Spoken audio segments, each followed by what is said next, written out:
All Boma wanted was the soft life, a life where she would never have to worry about her next meal or the bickering of her landlord, who knocks on her door every morning like a debt collector. After owing rent for almost 3 years, Boma wore her shame on her sleeve as her landlord made her life a living hell. She dreamed of a world where she never had to worry about anything, a life where she could sip expensive wine and travel to any country of her choice with a bank account that had no limit. Boma was so tired of her struggles. She was tired of soaking Gary every morning, tired of patching her torn wigs and rocking second-hand clothes to events. Life was not going as she planned, so she became desperate to make it at all costs. One morning, while scrolling through Instagram, she came across an advert that caught her attention. It was an ad for a school that she never knew existed, a school that promised to transform her life in just 30 days. It was called the Slay School, and admission into the school was not by merit. The school picked who it wanted by sending out invitations to eligible baddies, and although Boma knew that she looked nothing like a baddie, she decided to apply. She knew that her chances of ever being picked was 0 to none, but she still applied because of her desperation for success. Weeks passed, and Boma heard nothing from the Slay School, so she continued with her life, cleaning houses and babysitting for a busy couple who barely had time to care for their twins. The pay was nothing compared to the work that she did on a daily, but Boma had no other option as she had bills to pay and a sick mother in the village to care for. Even her younger brother's fees had to be paid, and Boma relied on the proceeds from her job. She had no formal education to enable her pursue better jobs. After her father passed, her mother fell terribly ill, leaving all her responsibilities on Boma, who had no other option but to drop out of school to cater for the entire family. Boma moved to the city a few years ago, but things did not go as she planned. Her friend, who invited her to the city, bailed on her at the last minute, leaving Boma to sleep on the street for weeks. Life did not deal kindly with Boma, who was almost burnt alive because someone blew a false alarm and called her a thief. Boma was minding her business when a young man approached her to ask that she spend some time with him at a nearby hotel. Boma cringed at the request. She told the man off and began to walk out angrily when the man began to yell out at the top of his voice, calling her a thief. Within a twinkle of an eye, street boys rushed towards her with tires and petrol, ready to set her ablaze. It all happened so fast, as Boma saw her life flash before her eyes. One moment, she was hungry, sitting under the bridge, thinking about her life, and the next, she was standing there, accused of being a thief, surrounded by angry mobs whose sole aim was to burn her alive for a crime that she did not commit.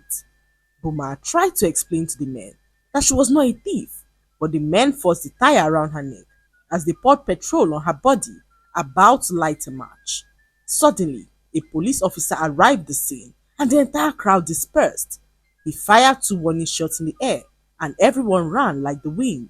The man who accused Boma of stealing ran faster than anyone in the crowd, and Boma fell to the ground in tears.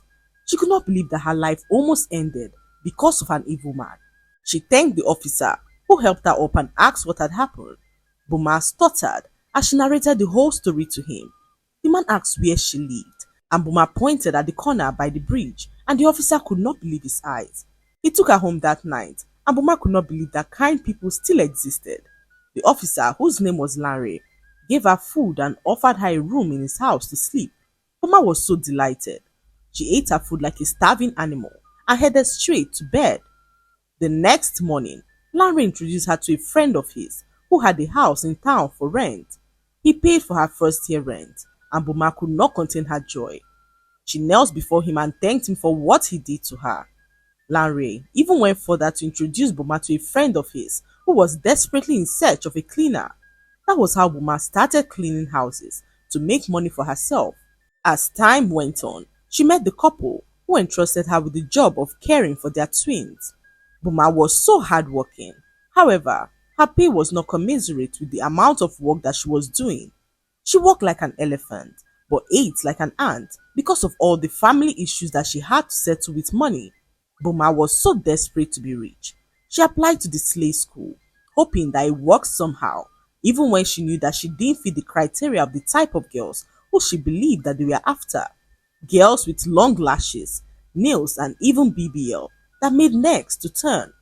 She was just a simple poor girl who could not even afford a cornrow.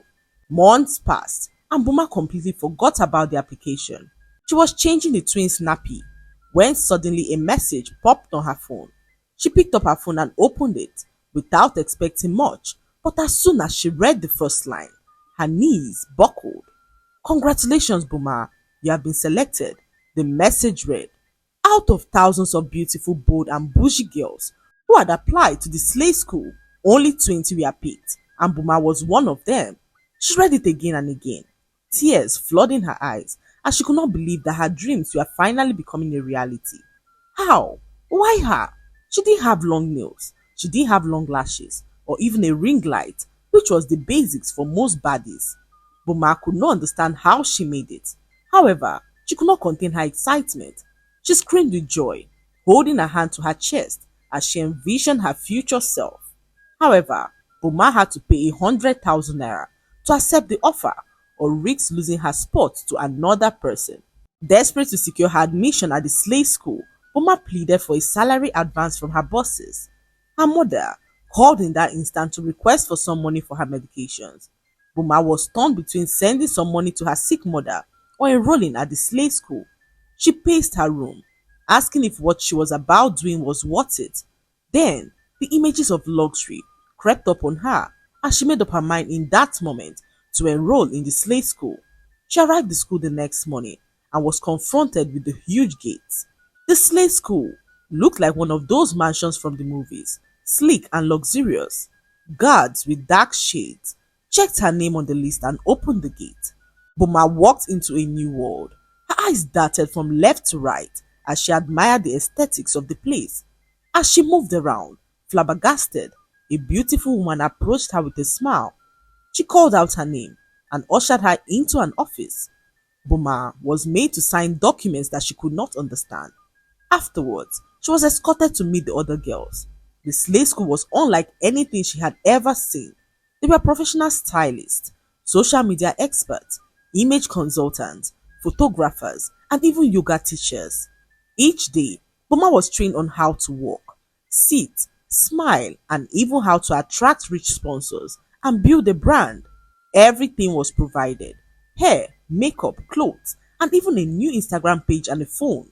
She looked in the mirror one morning after her first transformation, her mouth open in shock. She didn't recognize herself. Her patched wig was gone, her skin was glowing, her waist was snatched. The girls were given fake lifestyles to post on Instagram: designer clothes, luxury cars, and rented apartments. Boma felt like she was finally living her dream. Her Instagram was suddenly full of likes and followers, and Boma could not believe her eyes. However, something felt off. The school was not free. They told the girls that their photos were being used to attract rich investors and that any day from now, they would be called for special assignments. Boma sat there stunned as so many thoughts ran through her mind. Was she really ready for this kind of life?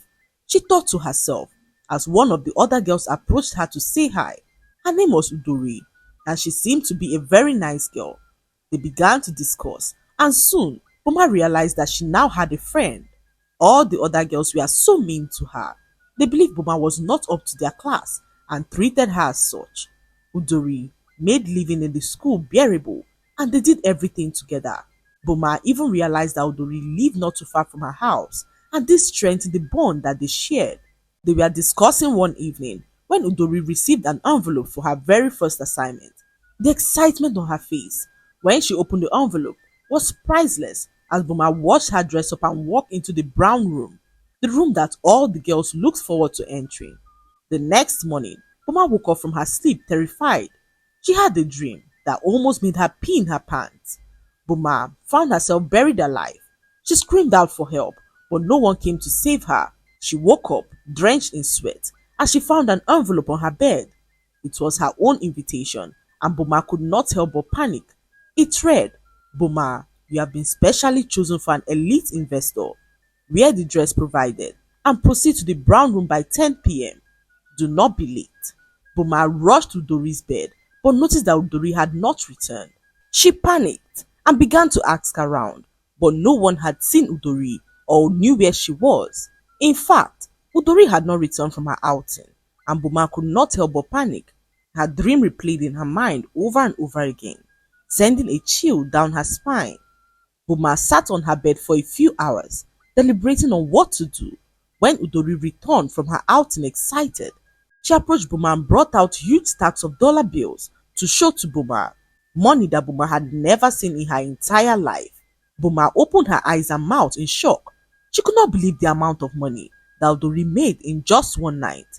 Although her dream still haunted her mind, she could not help but look forward to her outing. She showed Udori her card, and Udori excitedly informed her that she overheard a discussion earlier about the investor who Boma was going to meet.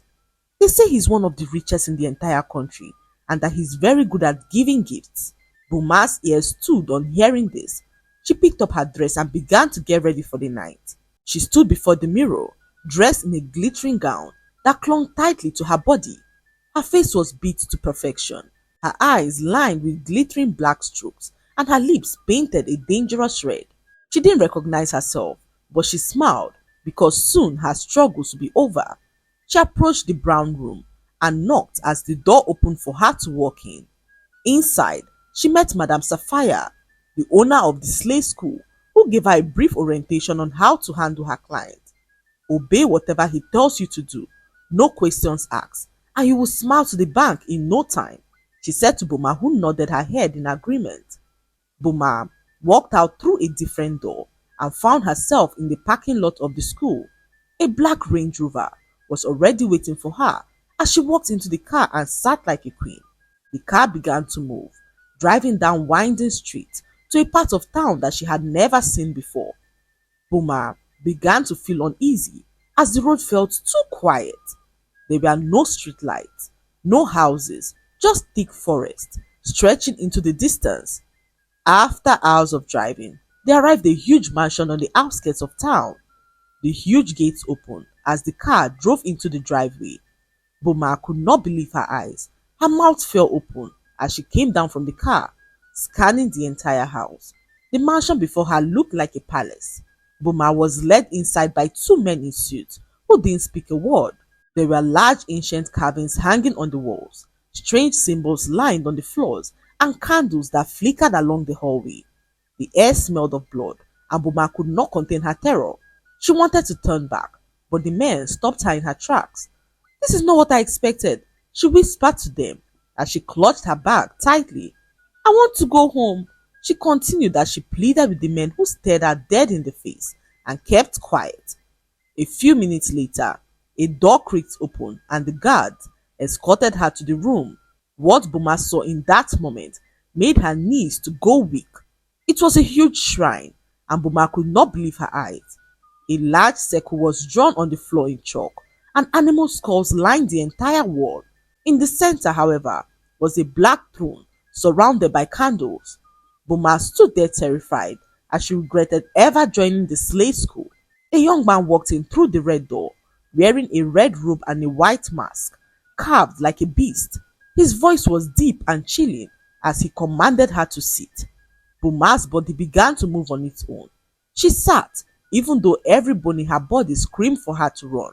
She had become a puppet, and her strings were being pulled by something that she could not see.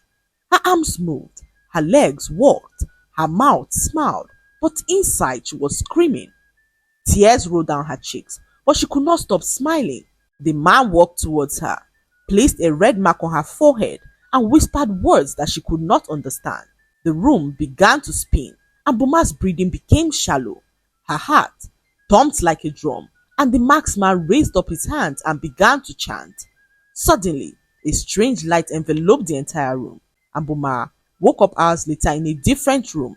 No shrine, no candles, no guards, just her, lying on a soft bed with a stack of dollars placed by her side. Next to it was a note that read, "Thank you for being the willing sacrifice. Your contribution did not go unnoticed. From this day forward, you belong to us. Speak to no one, tell no one, and your reward will never cease. One step out of line, and the spirit will haunt you forever." Boma sat up shaking, her head banging. Her body felt heavy, like she had just returned from a war that she did not remember fighting. She touched her forehead. The red mark was gone, but she could still feel something beneath her skin, like her soul was no longer hers. She looked at the money. Her stomach turned. She didn't remember what had happened after the man raised his hand, but something inside of her had changed. She wanted to scream, but no sound came out. She waited till dawn, and when the guards returned to drive her back to the slave school, she sat quietly broken and in tears. She arrived at school hours later and overheard a discussion that shocked her to her marrow. Madame Sapphire was having a discussion with another woman, and it was about her. But what was strange was that Madame Sapphire was addressing this woman as Madam. They spoke about Boma and the fact that the sacrifice was a success. She's such a foolish girl not to know that she was the sacrifice, the woman said to Madame Sapphire as they both laughed. How can a low life like her think that we will choose her above all the beautiful women that sent in their applications? She said further as they clinked their glass and celebrated their successful ritual. Boma stood there frozen as something felt oddly familiar. She peeped through the window and realized that her friend Udori was actually the main boss of the school. Her knees gave way on realizing this. Boma clutched the wall to steady herself, her heart pounding so loudly that she thought it would give her away. It couldn't be. Udori, her friend, the same girl who laughed and held her hands through her training. Boma thought that they were friends, not knowing that she was being manipulated. She stared in disbelief as Udori toasted her glass again and smiled wickedly, her voice cold and calculated. She was the perfect sacrifice, Udori said, revealing that Boma had 2 days before the spirits completely claim her, except she finds herself in a convent and makes a vow of poverty, dedicating her entire life to God. Only then will the spirit set her free. But who is going to tell her anyway? Udori said to Madame Sapphire, who called Boma a hungry pauper, revealing that their year of abundance was assured. Boma could not hold back her tears. She could not believe that she was the sacrifice all along. Tears flooded her eyes as she stumbled away from the window. Her chest heaved with quiet sobs as the weight of betrayal and fear sank deep into her bones. Boma did not wait to think. She didn't stop to pack. She didn't look back. In the dead of the night, barefoot and trembling, Boma made her way to the one person in the world who she still trusted, Officer Lanre. She knocked on his door with what little strength that she had left. As he opened the door, his eyes widened at the sight of her. Boma, he said, confused and concerned. What happened to you? She fell to her knees and began to weep. I was the sacrifice, she whispered. They used me. Udori, she's not my friend. She's the one behind everything. I don't know what they did to me, but I can feel it inside. The spirit, the darkness, I need to be free. Lanre helped her up, took her inside and wrapped her in a blanket. Boma reached into her bag and pulled out the entire stack of blood-stained dollars that she had been given. I don't want it, she said. I don't need it, please. Take this. Use it to take care of my sick mother, as well as my brother. My family in the village, just make sure that they are safe. Tell them I'm fine and that I had to disappear. Disappear where? Larry asked, stunned. Boma looked up, her voice steady.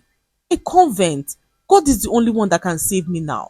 Larry did not argue. He didn't try to stop her. He simply nodded with tears in his eyes and held her hand for a long moment. I'll protect your family with my life, he promised. And by morning, Boma had arrived at the gates of the convent in town. The nuns looked at her in shock. Her swollen feet, tired eyes and trembling hands. She knelt before the Mother Superior and whispered the only words that mattered. I want to give everything to God. My body, my voice, my life. I make a vow of poverty and service to break the hold that they have over me. Please save me. The Reverend Mother saw the desperation in her eyes, the kind of plea that came from a place far darker than words could explain. She nodded and ushered Boma in. The next days were filled with silence, healing, cleansing, and prayers. And on the 7th night, the mark faded completely. Her soul returned. The spirit that once hovered near her were gone, driven out by her vow and the fire of her faith. Boma shaved her hair. She took her final pledge and became Sister Boma. Back at the slave school, however, Udori and Madame Sapphire continued their celebrations completely unaware that their sacrifice had escaped. The spirits were silent now. No warnings, no signs. They thought the transaction was complete until the spirits came after them one after the other and killed them. Their death was so gruesome that the girls tweeted and posted pictures online. The police raided the school and all their rich sponsors were exposed. The slave school was shut down permanently and its dark history broadcasted across all social media platforms. Every girl who had once dreamed of entering the school now shuddered and were grateful for not being admitted. Boma, however, paid the price and became a nun. She no longer desired the soft life that almost claimed her life. She was so indebted to God for saving her life, even when she knew that she was not deserving. The lesson to be learned from this story is that not every opportunity that glitters leads to gold. Some lead to graves. Boma's desperation for a soft life blinded her to the traps of false luxury, proving that shortcuts to wealth often come with hidden costs. The world will tempt you with beautiful lies, but wisdom is knowing when to say no, even when your hunger screams yes. True elevation comes not from deception, but from patience, purpose, and divine alignment. In the end, it was not the slave school, the glitter, or the money that saved Boma. It was her decision to return to God. Let this be a warning. Before chasing status, chase sense. Before seeking fame, seek faith. And above all, never trade your soul for a lifestyle that isn't worth your life. I hope you enjoyed the story.